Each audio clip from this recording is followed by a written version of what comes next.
আমার মহারানী রাজকন্যার ঘুম ভাঙছে।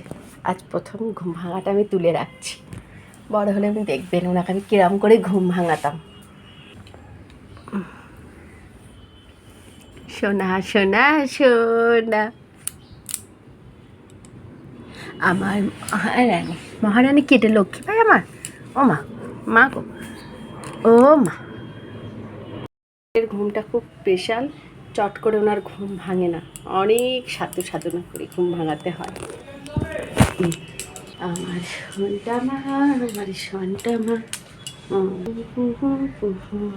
সোনা মানিক, এটা থেকে আমার সোনা মানিক। হ্যাঁ, আমার বুকের মানিক ধন। আমার নয়নমণি কোনটা দেখি, আর আমার সোনামা কোনটা দেখি। এইটা সোনামা। আর আমার পুচুমা কোনটা, পুচুমা দেখি দেখি, পুচুমা কোনটা, এটা পুচুমা।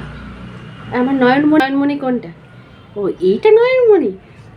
আর আমার বুকের মানিকধন কোনটা দেখি দেখি দেখি দেখি, কোনটা কোনটা, এইটা। আর আমার সোনামা কোনটা, সোনামা সোনামা, আমার সব কটা এইটা। নয়নমণি, বুকের মানিকধন, সোনা শোন, আবার সোনা শোন। ও বাবা, তুমি দেখো তো ওখানে ওখানে কী হচ্ছে। এখানে তোমার একটা ছোট্ট ভিডিও হচ্ছে, তুমি যখন বড় হবে তখন তুমি দেখবে তোমাকে কেমন করে ঘুম ভাঙানো হতো। চল, এবার আমরা কি করব, ঘুম থেকে উঠে পড়েছি, এবার আমরা নম করব। কি করব, মা কালীকে নম করব, সব ঠাকুরকে নম করব।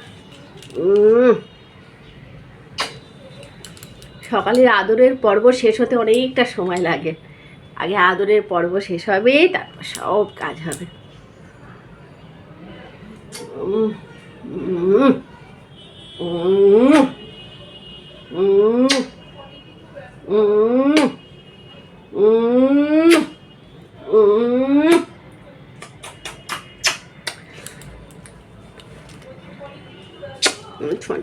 ছোনটা আমার ছাড়তে ইচ্ছা করে না। সকালটা মনে হয় খুব শান্ত থাকে, তো সারাদিন প্রচণ্ড দুষ্টুমির পরে যখন এরম শান্ত থাকে না, আমার তখন মনে হয় কি এরমই থাকুক, এরমই আদর করি, এরকমই মনে হয়। এই বিশেষ মুহূর্তটাকে আমি ধরে রাখতে চাই।